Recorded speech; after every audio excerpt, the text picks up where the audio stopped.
It wasn't until I brought home a pitiful girl from the orphanage to be my sister that the way my aloof wife, my partner in a business marriage, looked at me changed.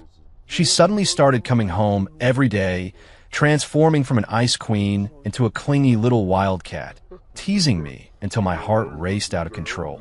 Just as I was indulging in these sweet perks, she pinned me against the wall with red-rimmed eyes. "Hey Ning, you can only belong to me. My name is Ning Tian. I am a CEO of a Ning Group. My marriage is a business alliance. My wife, Lu Rian, is the daughter of the Lu family. We have been married for 2 years, treating each other with polite distance. She is beautiful and independent, like a flower on a high peak. We were both busy and rarely interfered in each other's lives.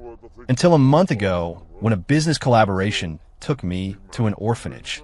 That was where I met Bai Ruobing. She was 18, just barely an adult, curled up in a corner like an abandoned kitten. The director said she was smart and had excellent grades, but she was withdrawn and unwilling to be adopted.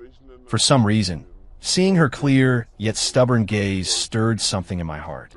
I was reminded of my own lonely and helpless younger self. "Would you like to come with me?" I crouched down, trying to keep my voice gentle. "I can support you through college and give you a home." She looked at me for a long time, long enough that I thought she would refuse. Finally, she nodded slightly and placed her hand in my palm. It was very cold. I brought Bai Ruobing home. I arranged for her to stay in a guest room on the second floor. "This is your home from now on," I told her. "You can call me Brother Ning." She lowered her head and responded softly, Ning." I was slightly stunned, but I didn't correct her. Lu Ruyan didn't ask many questions about my decision to bring an 18-year-old girl home. She merely glanced indifferently at Bai Ruobing, said, "You can decide on household matters," and paid it no further attention.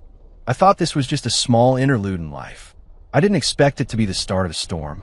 Bai Ruobing was very dependent on me. When I got off work, she would be the first to run to the door, looking up at me with her small face. "Hey Ning, you're back." During my work breaks, she would carefully bring over a cup of tea she had just learned to brew. Her eyes were timid, holding a hint of ingratiation. Ning, das te eat. Is it too bitter?" Her health didn't seem very good. Her complexion was always a bit pale. Occasionally, she would cough softly in front of me, and when I asked with concern, she would quickly wave her hand and say she was fine. "I'm just a little tired. I'll be fine after a rest. Don't worry, Ning." That fragile yet determinately strong appearance of hers really made it easy to soften one's heart. I tried my best to play the role of a reliable older brother, caring about her studies, looking after her life. I didn't notice the subtle changes in the house. It was Lu Ruyan who first noticed something was amiss. She suddenly started coming home earlier, and instead of going straight to the master bedroom or study like before, she would sit in the living room, as if waiting for something. When I returned home to face Bai Ruobing's welcome, Lu Ruyan would appear at just the right moment. She no longer wore her severe business suits, but had changed into soft loungewear that outlined her fine figure. "You're back." She walked up to me and naturally reached out to loosen my tie. Her movements were gentle, accompanied by a faint, elusive fragrance. Her fingertips would occasionally brush against my neck, sending a subtle shiver through me. My body stiffened slightly. This wasn't like her. "Ruyan." She looked up at me, her eyes shimmering with a kind of allure I had never seen before. "What's wrong? Isn't it normal for a wife to help tidy up when her husband comes home from work?" She leaned in very close. Her voice was pitched low, meant only for the two of us, like a cat retracting its claws to tease someone with its soft fur. My heart skipped a beat. Bai Ruobing stood to the side, watching us. She bit her lip, her face seeming to grow even paler. She gently tugged at the hem of my shirt. "Ning, I feel a bit dizzy." I instinctively turned to look at her. "What's wrong? Did you skip a meal again?" Lu Ruyan's movements paused. She looked at Bai Ruobing's hand clutching my shirt, her gaze turning slightly cold. But when she looked back at me, she resumed that lazy smile, armed with hidden hooks. "Is little sister feeling unwell? Should we call the family doctor to take a look?" Although she spoke words of concern, her tone was indifferent. Bai Ruobing shrank behind me, whispering, "No need, Sister Ruyan. I'll be fine after some rest. I don't want to trouble Ning." After that, Lu Ruyan's behavior became even more proactive. When I was reading, she would sit opposite me, doing nothing, just resting her chin in her hand and watching me. Her gaze was burning, making it impossible for me to focus. When I washed up at night, she would lean against the bathroom doorway. She would discuss insignificant domestic trivia with me. Even when the strap of her silk nightgown slipped down her arm, she seemed unaware of it. The most intense moment was, she walked into my study holding a glass of red wine. She hugged me from behind. Ning Tian, her cheek pressed against my back, her voice carrying a trace of lazy intoxication. Shouldn't we start acting like a real married couple?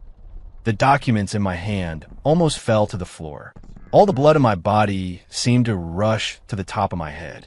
This sudden benefit left me both confused and unable to resist.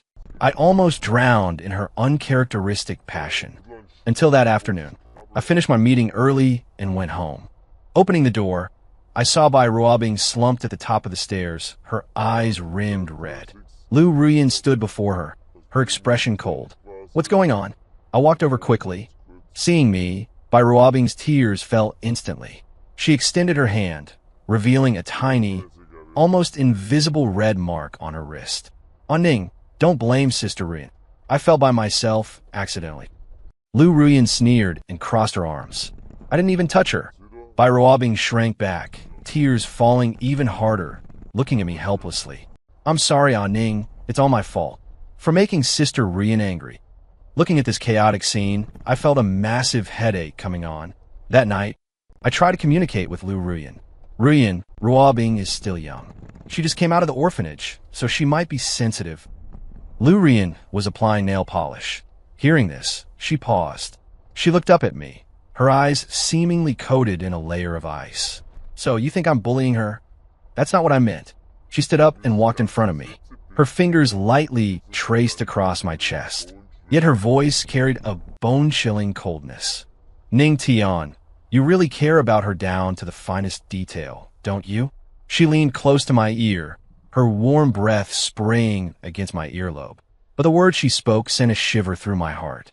"Just how good is that little girl? To make you protect her like this?" I looked at her face, inches away, emotions I couldn't read surging in those beautiful eyes. There was anger, grievance, and a trace of hurt.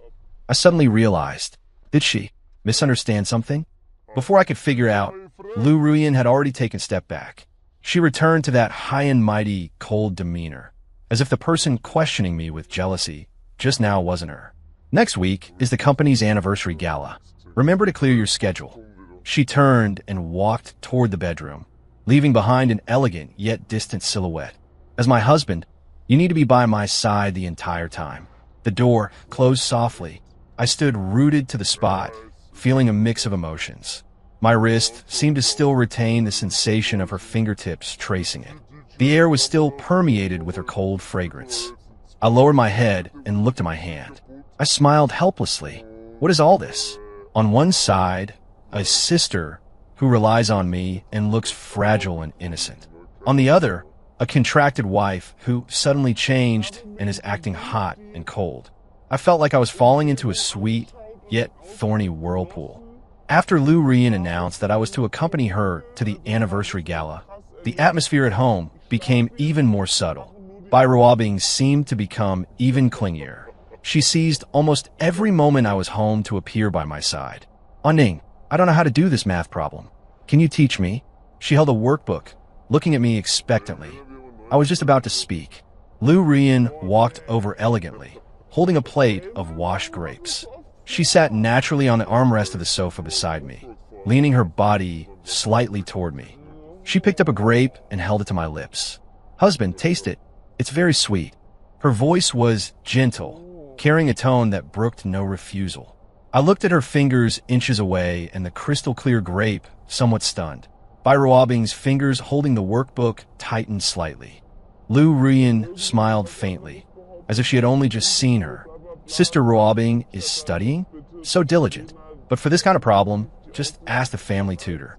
Why bother your brother Ning? He's already very tired from managing the company every day." As she spoke, she pushed her fingertips forward again, almost touching my lips. "Husband, open up." I subconsciously opened my mouth. The sweet grape juice spread through my mouth. Indeed, very sweet.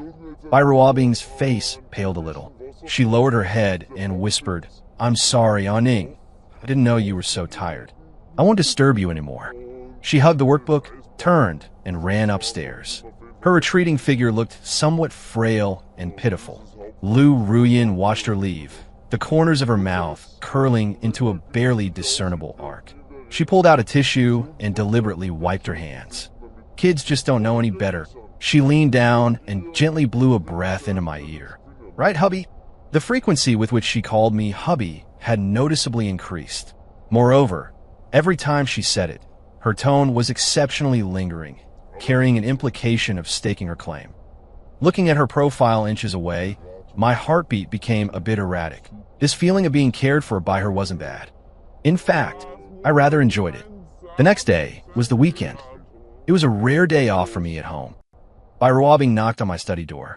She was holding a plate of freshly baked cookies. Their shapes were a bit clumsy, but the aroma was mouth-watering. "Aning, I learned to bake cookies. Would you like to try some?" Her eyes sparkled, filled with anticipation. I picked one up. The taste wasn't bad. "It's delicious. You're very talented, Ruobing." She immediately beamed, as if she had received the greatest praise in the world. "I'm glad Aning likes it. I'll make them for you often." Just then, Lu Ruyin's voice drifted in from the doorway. "Oh, what delicious things are we making?" She was wearing a wine-red velvet gown today, which made her skin look as white as snow. Her aura was extraordinary. She walked over elegantly, her gaze sweeping past the plate of cookies without lingering. Instead, she looked directly at me. "Hubby, has the Thai I ordered arrived? Accompany me to a private cocktail party tonight. I want to see you wear the one I picked."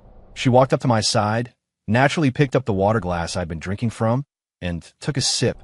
The gesture was incredibly intimate. The smile on Bai Ruobing's face froze.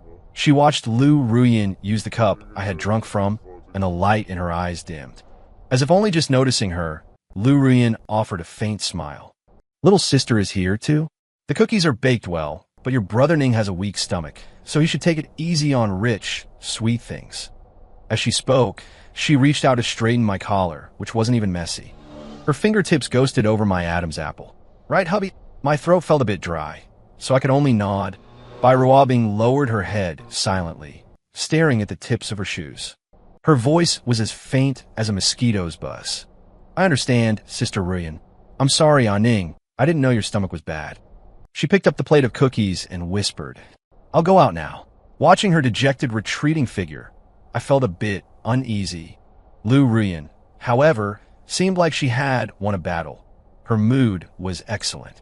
She placed her hands on my shoulders, applying slight pressure to make me lean back against the chair.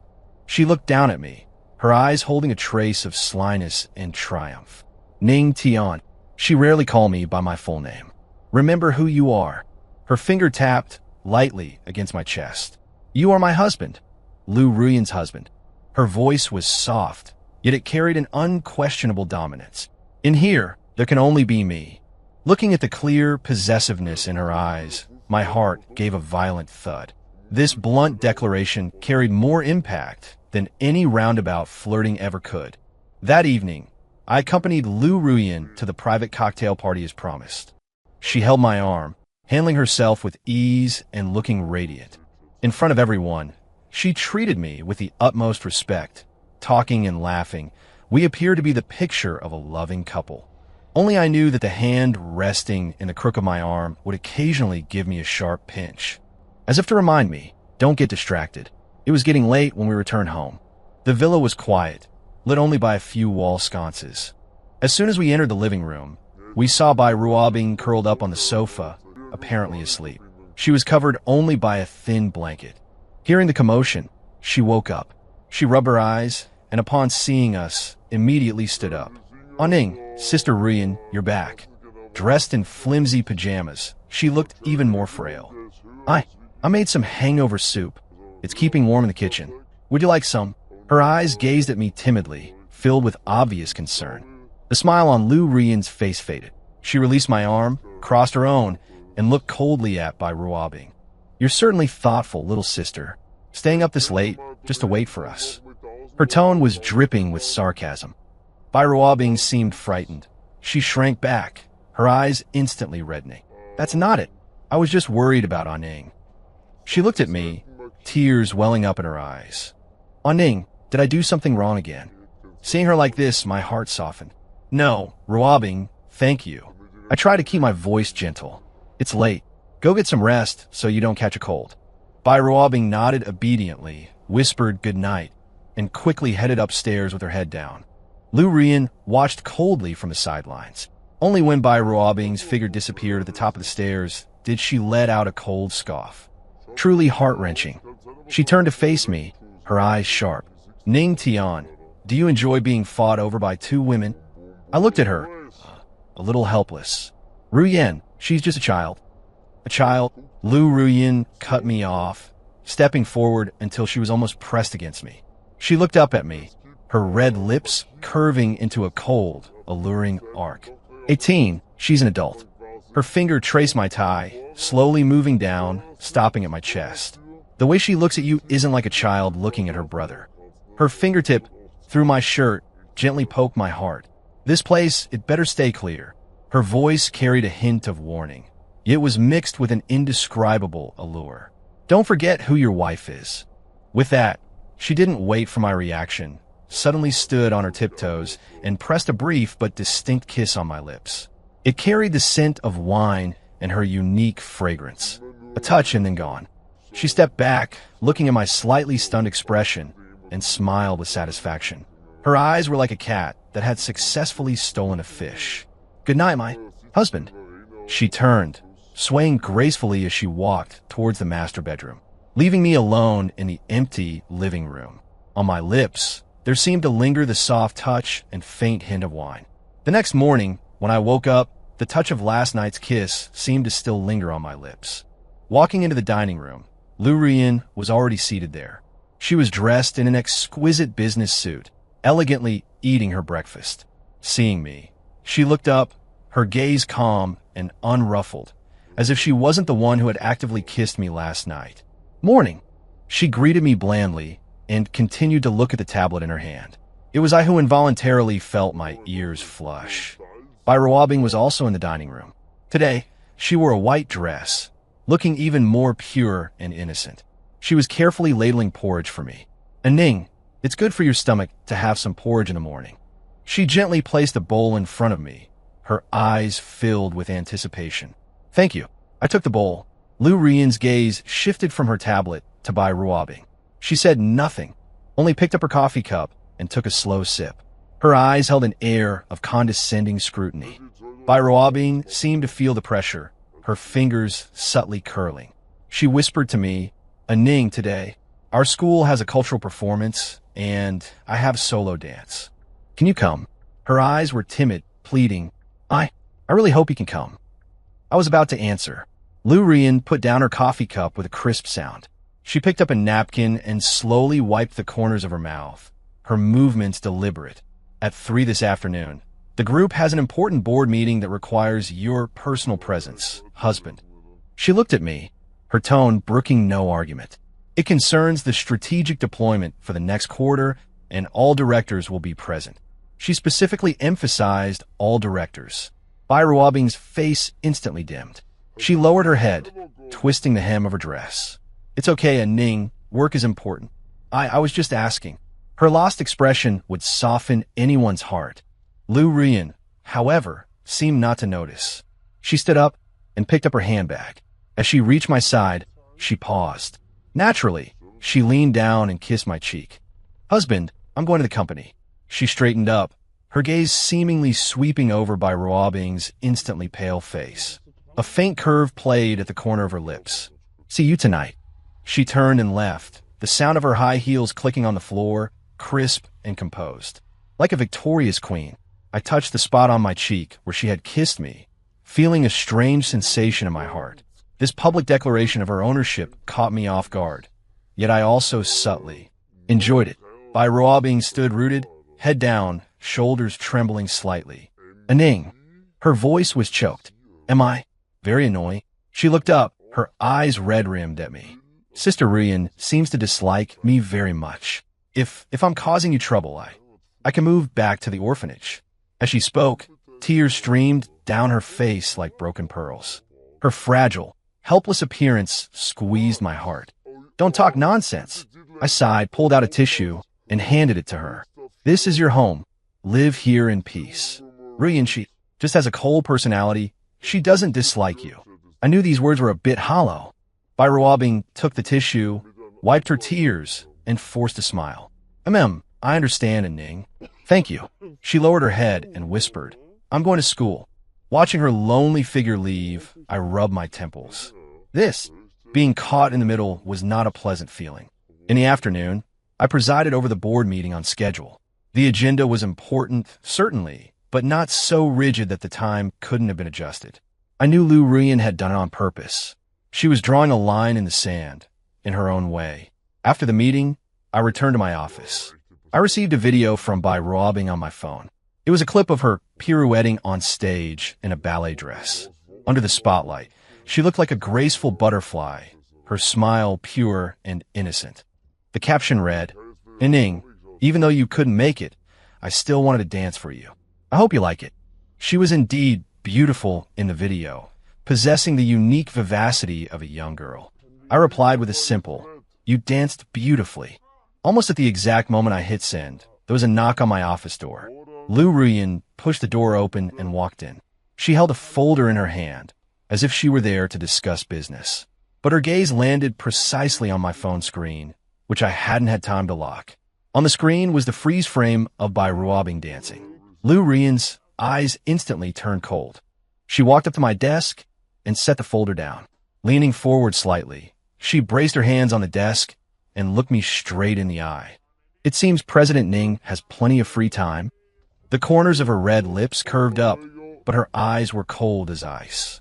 Enough time to admire dance videos, at least. I instinctively started to explain, but she didn't give me the chance. She straightened up, crossed her arms, and let out a cold laugh. It makes sense. Having an 18-year-old, multi-talented sister at home is certainly much more interesting than facing a cold-natured wife like me. She had obviously overheard what I said to comfort Bai Ruabing this morning. Seeing the surging anger and a trace of imperceptible grievance in her eyes, I felt a mix of helplessness and amusement. This jealous side of her was much more vivid than her usual aloof demeanor. "Ruyan, that was just..." "Don't bother explaining." She cut me off and walked around to stand in front of me. Suddenly, she reached out, grabbed my tie, and forced me to lower my head slightly.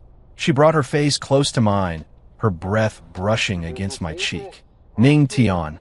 Staring into my eyes, she enunciated every word.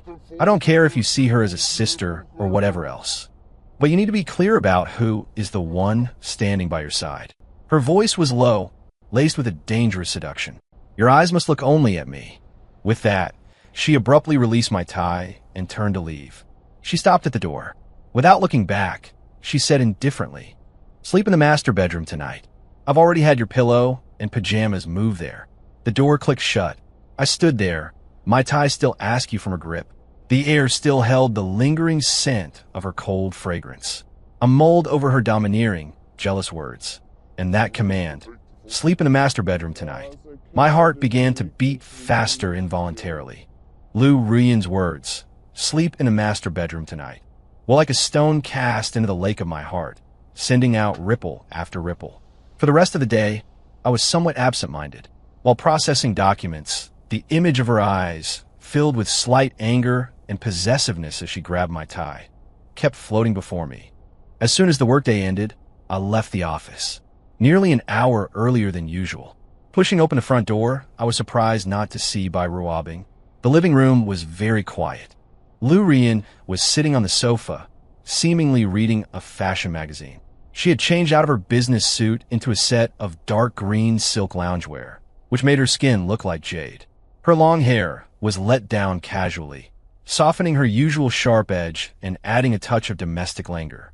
Hearing the door open, she looked up, her gaze resting on me. There was no surprise in her eyes, as if she had expected me to come home early. "You're back early today." Her tone was flat, revealing no emotion. "Yeah, I finished my work." I changed my shoes and sat down on the sofa opposite her. A subtle tension permeated the air. Neither of us mentioned the kiss from last night, nor did we bring up her command this morning for me to return to the master bedroom. It was like a silent game of chess. A little later, Ruabing came downstairs. Her eyes lit up when she saw me, but that light quickly dimmed when she noticed Lu Ruyan sitting nearby. She was holding a beautifully packaged small box. "Ining, you're back." She walked up to me and handed me the box, her voice soft. "I passed a handmade cookie shop after school today and saw these. I remembered you said you liked the cookies I bake, so I bought some. I don't know if you like them." Her look was timid and ingratiating. I was just about to take it. Lu Ruyan closed the magazine in her hands with a soft snap. She stood up, walked leisurely over to me, and sat down right next to me. We were very close enough for me to smell the faint fragrance of her hair. She didn't even glance at the box of cookies. Instead, she reached out and naturally straightened my shirt collar. "Honey, your collar is a little crooked." Her fingertips inadvertently grazed the skin of my neck, sending a slight tingle through me. Only after finishing this motion did she seem to notice Ruabing and the box in her hands. She smiled faintly, her expression polite yet distant. "Did Ruabing buy cookies again? How thoughtful." Then her tone shifted as she looked at me. "But honey, have you forgotten what the doctor said last time? You need to watch your sugar intake. It's best to avoid these sweets." As she spoke, she reached out, took the box of cookies, and casually set it aside on the coffee table. Her movements were natural, as if she were merely dealing with something insignificant. Ruabing's outstretched hand froze in midair, and the smile on her face stiffened. She looked at the cookies Lu Ruyan had so dismissively set aside, her eyes slowly reddening. She bit her lip and hung her head. "I'm sorry, Ining. I didn't know you couldn't have sugar. I made a mistake again." Her voice was choked with emotion, sounding incredibly aggrieved. Lu Ruyan acted as if she hadn't heard a thing. She picked up an apple and a fruit knife, beginning to peel it methodically. Her fingers were slender and dexterous. The apple peel fell away in an even, unbroken strip. "Don't overthink it, little sister. You meant well." Her tone was indifferent. "It's just that men can be like children sometimes. They lack self-control, so we wives have to look out for them." She cut the peeled apple into small wedges, speared one with a toothpick, and held it up to my lips. "Try it. It's sweet and healthy." She looked at me, her gaze allowing no room for refusal. I looked at the apple near my lips, then glanced at Ruabing, who stood nearby with her head lowered, shoulders trembling slightly.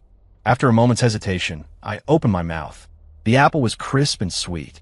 Lu Ruyan smiled with satisfaction, speared another piece, and continued feeding me, completely ignoring Ruabing, who was on the verge of tears beside us.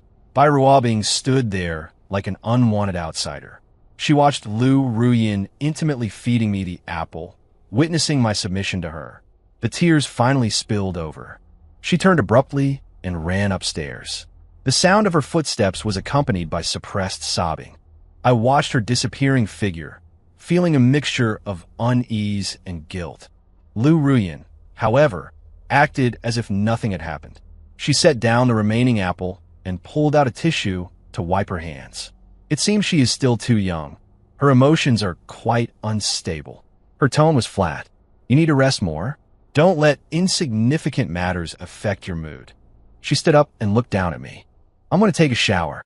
She paused, then added, "In the master bathroom." She gave me a pointed look, then turned and walked elegantly toward the master bedroom. I sat alone in the living room. On the coffee table, that box of neglected handmade cookies still sat. The air still seemed to hold the fresh scent of apples and the cold fragrance of Lu Ruyan. My mind replayed the silent confrontation between the two women. Every one of Lu Ruyan's movements and words carried a precise strike and unmistakable possessiveness. In her own way, she was slowly erasing the traces Ruabing had left around me. And in her own way, redefining the relationship between us. The lights in the master bedroom were dimmed to a warm orange glow. Lu Ruyan had finished showering and was leaning against the headboard reading, wearing a silk slip nightgown. Her damp hair tips still held moisture, softening her usually sharp features. Hearing me enter, she didn't look up. She simply turned a page of her book and spoke indifferently. "Your pajamas are in the bathroom. Her tone was as natural as if we had always shared a bed. I walked into the bathroom. Fine water droplets still clung to the frosted glass, and the air was filled with the cool fragrance of her usual body wash. On the vanity, my toiletries were arranged alongside her exquisite bottles and jars, blurring the boundaries between them. It was a strange feeling. When I finished showering and came out of my pajamas, Lu Rian had already put down her book. She was lying on her side, facing me, eyes closed and breathing evenly, as if she were asleep. I moved quietly, lifting the duvet on the other side and lying down. The mattress dipped slightly.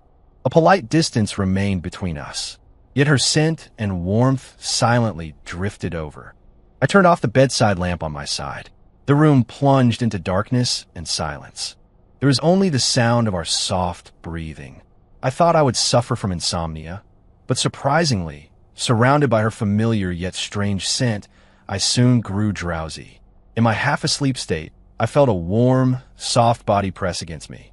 Her hand rested lightly on my waist, and her cheek unconsciously nuzzled against my back, like a kitten seeking warmth. I didn't move, letting her lean against me. A corner of my heart softened unexpectedly. The next morning, I was awakened by sunlight and the aroma of food. The space beside me was already empty. Lu Rian had risen early. I walked out of the bedroom, surprised to find her in the kitchen. She was wearing a light gray apron I had never seen before, watching the fried eggs in the pan with intense focus. Her movements weren't exactly skilled, but she was earnest. Toast and milk were already set out on the dining table. Bai Ruobing was up as well, sitting at the table. She watched Lu Rian's back in the kitchen with a complicated look in her eyes. Seeing me, she stood up immediately. "Aning, good morning." Her gaze flickered between me and the master bedroom, her voice sounding a bit dry. "Morning," I nodded. Lu Rian turned around with the fried eggs. Seeing me, her face remained expressionless. "You're up? Have some breakfast." She placed the eggs, their edges slightly scorched, onto the plate in front of me. "It's my first time making them. Just make do." She untied her apron and sat opposite me, her posture as elegant as ever. Bai Ruobing looked at the breakfast Lu Rian had made herself, then at the empty plate before her, her fingers tightening slightly. She lowered her head and whispered, "Sister Ruyan is amazing. I usually make breakfast for Aning." Lu Rian picked up a slice of toast and unhurriedly spread jam over it. "Isn't it only right to make breakfast for one's husband?" She raised her eyes and gave Bai Ruobing an indifferent glance. "You'll have a family of your own one day, little sister. You'll understand then." With a single sentence, she understatedly drew a line, excluding Bai Ruobing from us. Bai Ruobing's face paled. She said nothing more, silently picking up a slice of toast and nibbling on it. The breakfast proceeded in a delicate silence. After the meal, I got ready to head to the office. Lu Rian picked up my suit jacket and helped me put it on with natural ease. Her hands brushed over my shoulders as she adjusted my collar. Then, she picked up a dark blue tie. It wasn't the one I usually wore. "Try this one. I just bought it. It goes with your suit today." She stood before me, standing on tiptoe to skillfully knot the tie. Her fingers moved deftly, her breath close against me. I looked down, taking in her focused expression and the slight flutter of her long eyelashes. Bai Ruobing stood nearby, watching the scene, her eyes looking as if they had been stung. Lu Rian finished the knot, smoothed it out gently, and scrutinized it, seeming satisfied. She took a half step back and smiled faintly. There, the entire process was natural and fluid, carrying an unquestionable intimacy. I touched the knot of the tie, feeling a strange sensation in my heart. "Thank you." Lu Rian picked up her handbag. "Let's go. We'll leave together." She naturally took my arm and looked at Bai Ruobing. "Little sister, we're off to the office. Have a good day at school." Bai Ruobing stood rooted to the spot, staring at our linked arms, and managed to squeeze out a smile. "Goodbye, Aning. Goodbye, Sister Rian." Her voice was so faint it was barely audible. Once we were out the door and in the car, Lu Rian let go of my arm. She reverted to her usual cold demeanor and took out her phone to answer emails. It was as if the gentle, considerate wife from a moment ago had been nothing but a hallucination. The car drove smoothly toward the office. Lu Ruyan kept her head down, looking at her phone, the profile of her face appearing somewhat cold in the morning light. As we neared the office, she suddenly spoke, her gaze remaining on the screen. "It's my father's birthday next week. We're hosting a small family dinner at home. Clear your schedule in advance." Her tone was the usual notification, not a request for discussion. "Okay," I responded. It was a necessary social obligation following our arranged marriage. I was long used to it. She put away her phone and turned her gaze out the window. "Remember to prepare a gift. Father has been into collecting inkstones recently." "Understood." The car fell into silence again. It wasn't until the car stopped in front of the office building and she was about to get out that she added one more thing. "Dress formally that day." She paused, her meaning pointed. "Just us." I was slightly stunned, but then I understood. She meant without Bairuabing. Watching her back as she pushed the door open and exited, I suddenly felt that this aloof wife of mine possessed an extraordinary persistence when it came to staking her claim, and her methods were becoming increasingly precise. That afternoon, I received a message from Bairuabing. It was a photo of her standing in a shopping mall with a famous stationery store in the background. "Ning, I heard Uncle Lou likes inkstones. I happened to be at the mall and wanted to pick one out for his birthday. Which style do you think is better?" A cute emoji was attached. I looked at the phone screen and frowned slightly. Lu Ruyan had explicitly stated that this was a family dinner for just us. Bairuabing's intent with this move was becoming rather obvious. I replied, "No need to go to such expense. I will prepare the gift. You just focus on your studies." After the message was sent, there was a long silence on the other end. It wasn't until I was about to get off work that I received her reply. "Oh, I see. Ning, do you also feel like I'm just a burden?" A crying emoji followed the text. I did not reply again. After finishing the work at hand, I rubbed my temples and prepared to go home. Pushing open the study door, however, I found Bairuabing standing outside. Her eyes were red and swollen, as if she had been crying for a long time. In her hand, she tightly clutched an exquisite brocade box. "Ning." Her voice was hoarse and thick with nasal congestion. "Am I really that annoying?" She held the brocade box out to me and opened it. Inside was a small sheet inkstone with delicate carving. It was obvious she had put thought into it. I just wanted to express my gratitude. "Uncle Lou is your father-in-law, and since I'm staying here, I should." As she spoke, tears fell again, landing on the velvet lining of the box. "Sister Ruyan doesn't like me, I know. I can't do anything right. I only cause trouble for you, Ning." She looked up at me with tear-filled eyes, her gaze so fragile it seemed it might shatter at a touch. "If my presence makes things difficult for you, Ning, I can leave right now." She made a gesture to turn away, but her footsteps were unsteady and staggering, as if she might faint at any moment. Seeing her like this, my heart softened slightly, and I sighed. "No one wants you to leave." I took the brocade box, which felt warm to the touch. "The inkstone is beautiful. Thank you for the thought."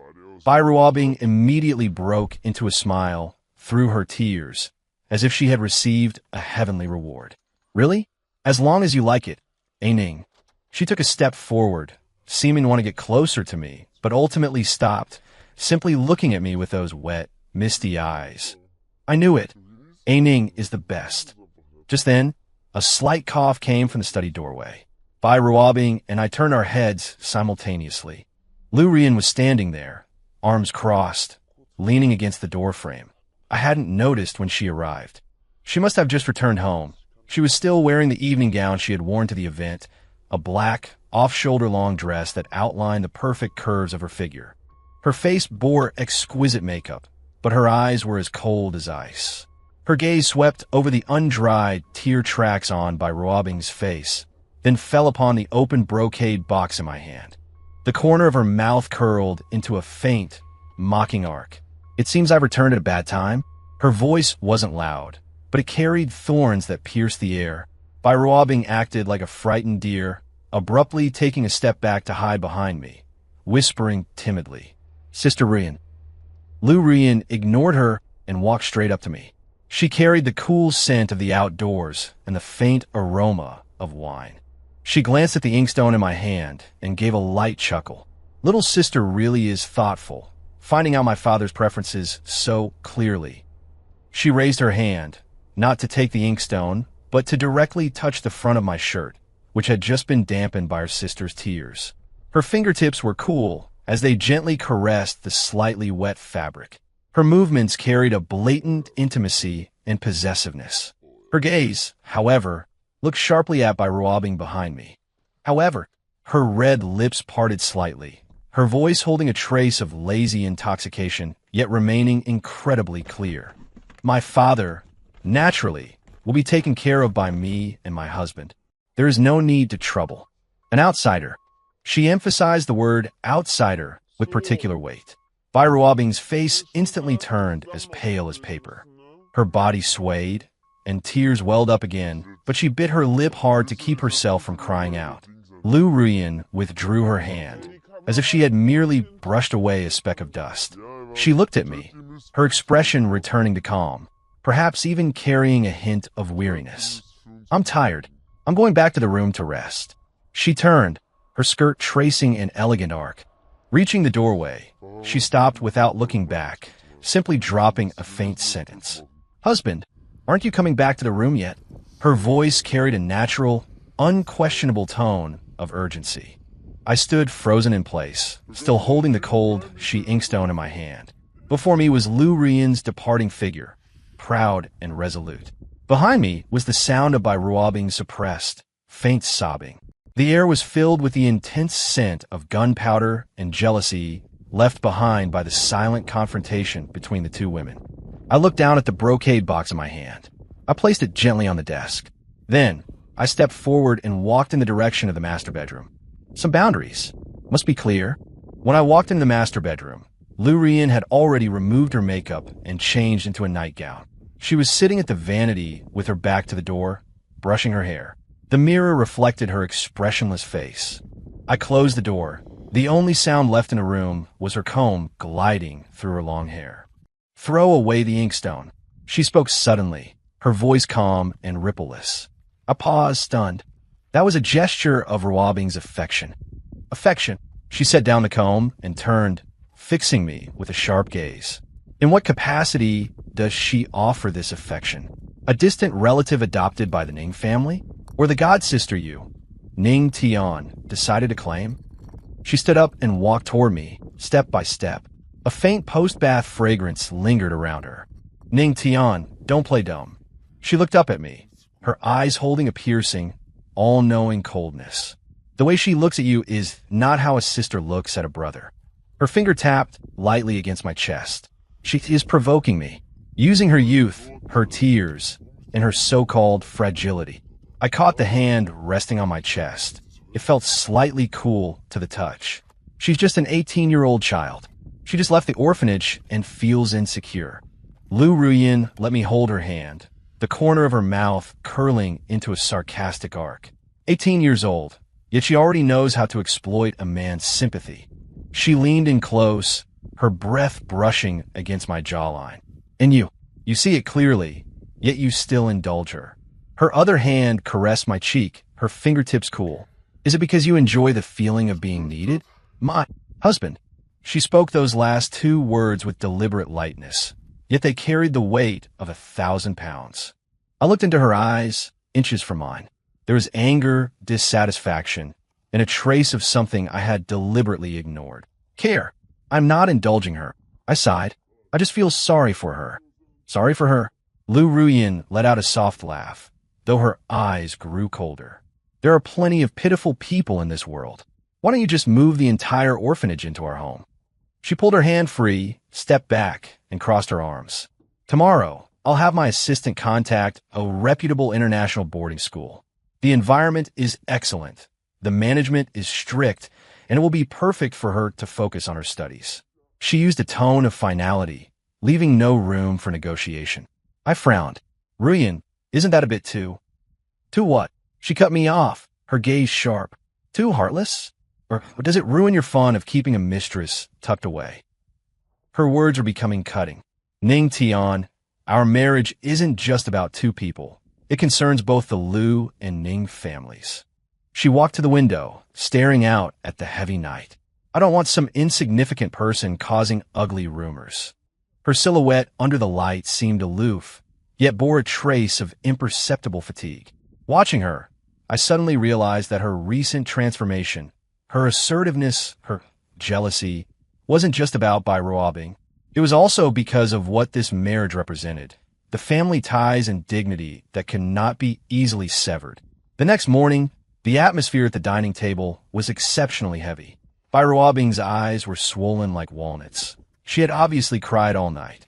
She kept her head down, sipping her milk in silence.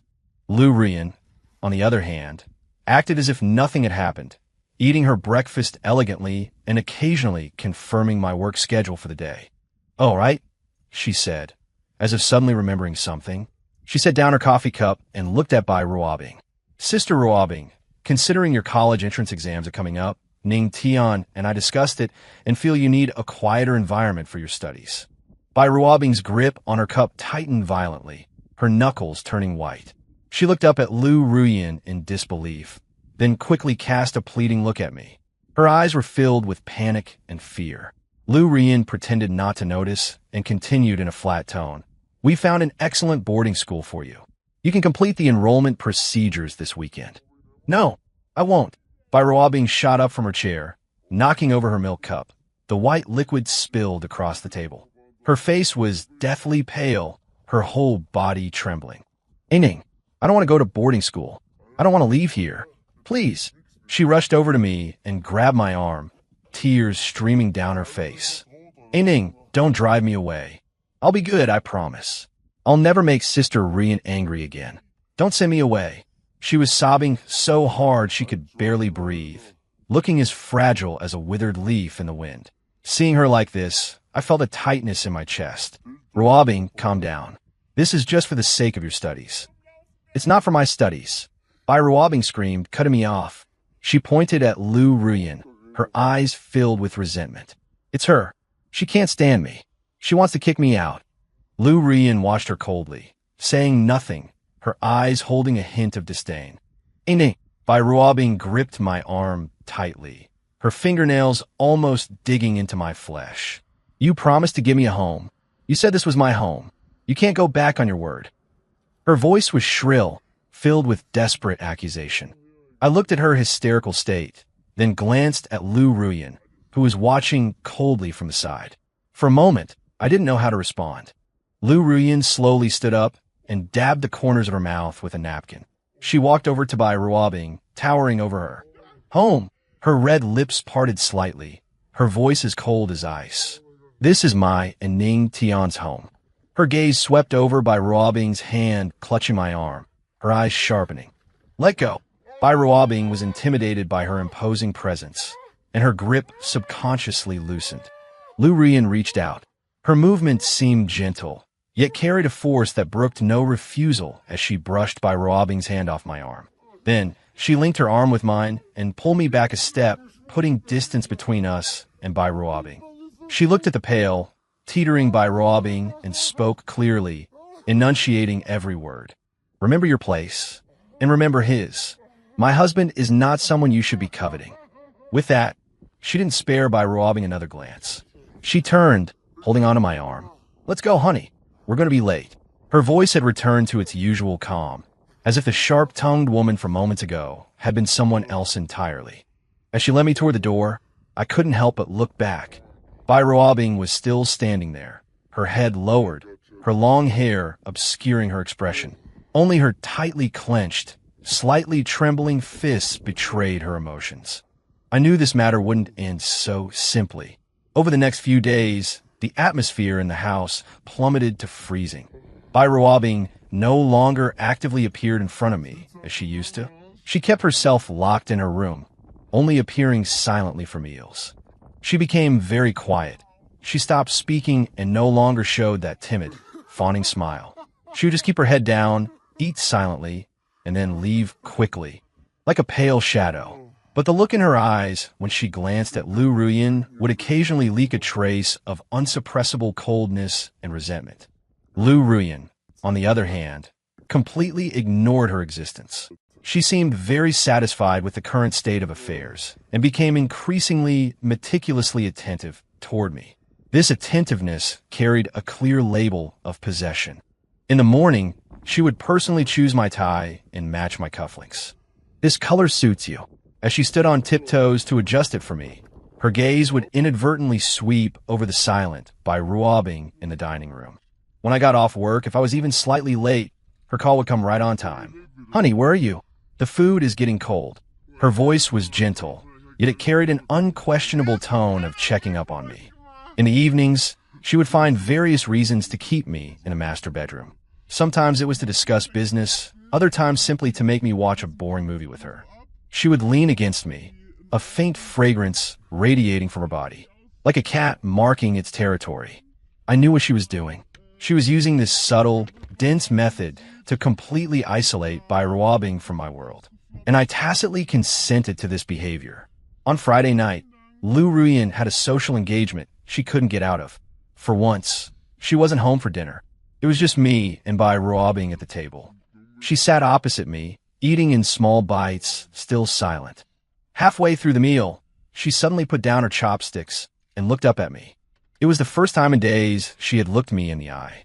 Her eyes were red, framed by dark circles. "Ining." Her voice was very soft, tinged with huskiness. "Is boarding school absolutely necessary?" Looking at her gaunt cheeks, I felt a pang of guilt. The educational environment and resources are better there. It will help you in your final sprint for the college entrance exam. "Is that so?" She smiled slightly, a bleak expression. "Isn't it because Sister Ruyan can't tolerate me?" I put down my chopsticks and looked at her. "Ruabbing, you need to focus on your studies. What I need is you." She suddenly became agitated, her voice rising and choked with tears. "Ining, you know exactly what I need. It's a home. It's someone I can rely on." Her tears fell, splashing onto the table surface. "I only have you left. Ining, don't send me away." She stood up, circled the dining table, walked over to me, and crouched down, clutching my knees. She looked up at me, her face awash with tears. "I don't need anything else. I don't even have to go to university. I just want to stay by your side. Even if it's just to look at you, that's enough." She was trembling uncontrollably as she cried, looking unbearably fragile. "Sister Ruyan doesn't love you at all. She only cares about her family, her reputation. She's just using you. And I really am." Before she could finish, the sound of the door opening came from the entryway. Ruabbing and I froze at the same time. Ruabbing hurriedly let go and tried to stand, but because she had been squatting for so long, her legs gave way, and she collapsed back on the floor. Lu Ruyan walked in. She seemed to have had a little to drink. Her cheeks were slightly flushed, yet her eyes were unusually clear and sharp. She looked at Ruabbing, who was slumped on the floor with a tear-stained face. Then she looked at me, sitting at the dining table with a slight frown. The hint of languor on her face, caused by the alcohol, vanished instantly. Replacing it was a cold, knowing mockery. "It seems I've come back at an unfortunate time again." Her voice wasn't loud, but it seemed to carry shards of ice, freezing the air in an instant. Ruabbing scrambled to get up, stammering an explanation. "No, Sister Ruyan, I was just..." Lu Ruyan ignored her and walked straight up to me. She carried the chill of the night wind and a faint scent of alcohol. She leaned down, bracing her hands on the edge of the table, trapping me between her and the chair. Her face was very close to mine, her breath brushing against my cheek. Yet her gaze scraped over the disheveled Ruabbing on the floor like a knife. "What is little sister doing?" Her red lips curved slightly, her eyes ice cold. "Putting on a show, playing the victim." Ruabbing's face turned instantly pale. Lu Ruyan stopped looking at her, turning her gaze back to my face. Her fingertips lightly traced my jawline, carrying a hint of danger. "Husband."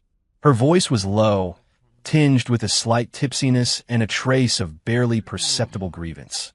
"When I'm not home, you just let others come to our door and bully you." Her words were pointed, her eyes locking tightly onto me, as if saying, "Look, this is how she endlessly entangles herself with you." And I was the one who owed her an explanation. On the floor, Ruabbing's sobbing became suppressed and despairing. In front of me, Lu Ruyan's gaze held a searing interrogation. Caught in the middle, I clearly felt it. This war without smoke.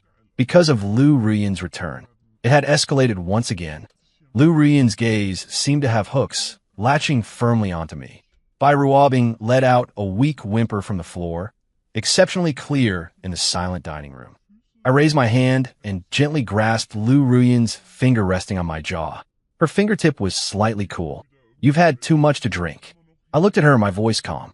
Lu Ruyan's eyes flickered. She seemed not to have expected this reaction from me. She tried to pull her hand back, but I applied a little force, not letting her break free. I looked toward Bai Ruobing, who was still slumped on the floor. "Ruobing, get up." My tone brooked no argument. Bai Ruobing paused, stopped crying, and looked at me somewhat blankly. "Go back to your room," I continued. "You have school tomorrow." The rims of her eyes turned redder. Her lips quivered, and she seemed to want to say something more. But under my gaze, she ultimately bit her lip, silently stood up, stumbling slightly. She didn't spare another glance at Lu Ruyan. Head down, she walked quickly out of the dining room. The sound of her footsteps faded at the top of the stairs. Only Lu Ruyan and I remained in the dining room. She maintained her posture, leaning over to trap me, but the sharpness in her eyes had faded somewhat, replaced by a trace of scrutiny and dissatisfaction. "You're protecting her?" She raised an eyebrow, her tone chilly. I let go of her hand, leaned back, and put a little distance between us. "I am solving the problem." I looked at her, not letting the problem escalate. Lu Ruyan straightened up, crossed her arms, and sneered. "Solve? How do you solve it?" "Sending her away is the best way to solve it. She is dependent on you." Ning Tian. "Can't you see that? That kind of abnormal dependence." There was a hint of agitation in her voice that she might not have even noticed herself. "I know," I responded calmly. Lu Ruyan was stunned. She seemed not to have expected me to admit it so bluntly. "I will talk to her," I added, "when her emotions are stable." Lu Ruyan stared at me for a few seconds, as if judging the truthfulness of my words. Then, the coldness on her face slowly faded, replaced by a complex emotion. She suddenly bent down, leaning close to me again. This time, her breath brushed directly against my lips, carrying the scent of wine and her unique coldness. "Ning Tian." She called my name, her voice very soft, but carrying a kind of stubbornness. "I don't care how you talk to her, but there can only be one result." Her fingertip tapped my chest again, resting over the location of my heart. "Here." Her gaze was burning, holding an undisguised possessiveness. "Only I can reside here. Do you understand?" Her declaration was domineering and direct. Like a key, it unexpectedly unlocked a box deep within my heart that had been sealed for so long. I looked into her eyes, which were inches from mine, filled with intoxication and intense determination. I gave no answer. Instead, I reached out, wrapped my arm around her waist, and pulled her a step closer into my embrace. Her body stiffened slightly, seemingly surprised, but she didn't resist. I lowered my head and leaned close to her ear. I could feel her breathing instantly quicken. "Lu Ruyan." I mimicked her way of addressing me by my full name, my voice low and deep. "Have you been getting a little too jealous lately?" The tips of her ears turned red at a visible speed. The blush spread all the way down to her neck. She abruptly pushed me away and stood up straight, a flash of embarrassment and annoyance crossing her face at having her secret thoughts exposed. "Who's jealous?" She glared at me, though her eyes flickered evasively. "I'm simply defending my legitimate rights as Mrs. Ning." Having said that, as if afraid I would say more, she turned and walked briskly toward the stairs. Her footsteps were even a bit frantic. At the top of the stairs, she stopped again. Without looking back, she tossed out a sentence in a stiff tone. "Don't be late for Father's birthday tomorrow." Then, she went upstairs as if she were fleeing. I sat in the dining room, looking in the direction where she had disappeared. The air seemed to still hold her scent and that trace of embarrassed agitation. I raised a hand to touch my chest. There, the rhythm of my heartbeat seemed different than before. I suddenly felt that this cold, aloof, and domineering wife of mine actually looked somewhat cute when she was jealous. The next day was Father Lu's birthday banquet. Lu Ruyan and I arrived early at the Lu family villa. Today she wore a custom-made pale lilac gown, looking elegant and poised. She held my arm, greeting the guests with a decorous and flawless smile. Only I could feel that she was holding my arm a little tighter than usual, as if she were confirming something. Father Lou was very happy to see us, and he was particularly fond of the antique inkstone Lou Ruyen presented to him, unable to put it down. Ruyen, you're getting better and better at picking things out. This inkstone wins my heart. Lou Ruyen smiled faintly and glanced at me. Ning Tian went with me to choose it. He said you would definitely like it. She cleverly shared half the credit with me, giving me plenty of face in front of others. I played along with a smile and didn't expose the truth. The atmosphere at the banquet was harmonious until the figure of Bai Ruobing appeared at the entrance. She actually came after all. She was wearing a simple white dress and no makeup. Her eyes were slightly red and swollen, making her look even more pitiful and fragile. She held a small gift bag in her hand. The smile on Lou Ruyen's face faded, and her grip on my arm instantly tightened. Her nails almost dug into the fabric of my suit. I gently patted the back of her hand, signaling her to stay calm. Bai Ruobing walked straight up to Father Lou and handed him the gift bag, her voice timid. Uncle Lou, happy birthday. This is a small token of my regard. I hope you won't mind it. Father Lou was somewhat surprised, but accepted it politely. It was a decent writing brush. Thank you, Ruobing. That's very thoughtful of you. After giving the gift, Bai Ruobing didn't leave immediately. She turned around and looked straight at Lou Ruyen and me. Her gaze lingered, especially on our linked arms for a moment. Then, looking as if she had mustered all her courage, she walked up to me. Ning. Her voice wasn't loud, but in the relatively quiet room, it was enough for people nearby to hear clearly. Can I have a word with you in private? Just a few sentences. In an instant, the surroundings seemed to grow significantly quieter. Quite a few gazes drifted toward us, seemingly casual but actually attentive. Lou Ruyen's body froze completely. I felt the aura around her turn cold in an instant. I looked at her tense profile, then turned my gaze to Bai Ruobing, whose face was filled with stubbornness and a sense of desperate risk. I knew I couldn't avoid it any longer. I gently extracted my arm from Lou Ruyen's grasp. This action caused Lou Ruyen to snap her head around to look at me, her eyes filled with disbelief and a trace of hurt. A glimmer of hope instantly ignited in Bai Ruobing's eyes. I gave Lou Ruyen a reassuring look, then nodded to Bai Ruobing. Okay. I led her to a relatively quiet terrace nearby. As soon as we stopped, Bai Ruobing's tears fell. Ning, I know I shouldn't have come, but I couldn't help it. She choked on her sobs. I just wanted to tell you, I really like you. Not the way a sister likes a brother. She looked up at me with teary eyes, holding onto a final shred of hope and despair. I know I can't compare to Ruyen. I don't have her family background, nor am I as beautiful as she is. But I met you before she did, and my heart is truer. Ning, please give me a chance. Even if I just stay by your side and watch you from a distance, that would be enough. She reached out, trying to grab my sleeve.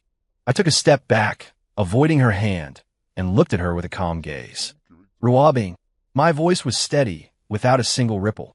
I brought you home out of sympathy and responsibility. I promised to give you a home, support your education, and let you grow up in peace. But that responsibility does not include the feelings you were hoping for. Bai Ruobing's face instantly turned as pale as a sheet, and her body swayed. Why? Is it because of Ruyen? She forced you, didn't she? No, I interrupted her, my tone firm and decisive. It is because she is my wife. I looked at her, articulating every word with absolute clarity. And I love her. The moment those words left my mouth, even I was slightly stunned. But what followed was a clarity and certainty unlike anything I had felt before. From the shadows at the entrance of the terrace came the sound of a sharp, stifled gasp. I turned to look. Lou Ruyen was standing there. I didn't know how long she had been there. She had her back to the light from the hall, so I couldn't see her expression clearly. I could only see her tightly clenched fists and her slightly trembling shoulders. Bai Ruobing saw her too. The light in her eyes died out completely. She looked at me, then at Lou Ruyen, and suddenly began to laugh, a miserable, despairing laugh. I understand. So, I've been a joke all along. She murmured. Without looking at us again, she turned and ran off, stumbling away in a daze. I didn't chase after her. My gaze fell upon the figure at the entrance of the terrace. I walked towards her. I stopped in front of her. She kept her head down, refusing to look at me. I reached out and gently lifted her chin. Her eyes were red, and there were still wet tear stains on her face. But within those eyes, the usual coldness and sharpness were gone, replaced by a surging tide of emotion that almost drowned me. There was shock, ecstasy, and a fragile disbelief. What? What you just said? Her voice was choked with sobs, filled with cautious hesitation. It's true. I looked at her and repeated it with absolute clarity. Lu Ruyan, I love you. Not because of our arranged marriage. Not because of responsibility. Simply because she is Lu Ruyan. This woman who gets jealous for me, who becomes unlike herself for me, and who loves me in her own clumsy yet domineering way. Lu Ruyan's tears burst forth like a broken dam. She threw herself into my arms, hugging my waist tightly and burying her face in my chest. Like a child who had finally gotten her favorite candy, she cried without caring about her image. Her warm tears soaked my shirt. I wrapped my arms around her, gently patting her back, letting her vent her emotions. After a while, her sobbing gradually subsided. She looked up from my arms, her eyes and nose red. Yet she glared at me fiercely. Ning Tian, you bastard, she scolded me through her tears.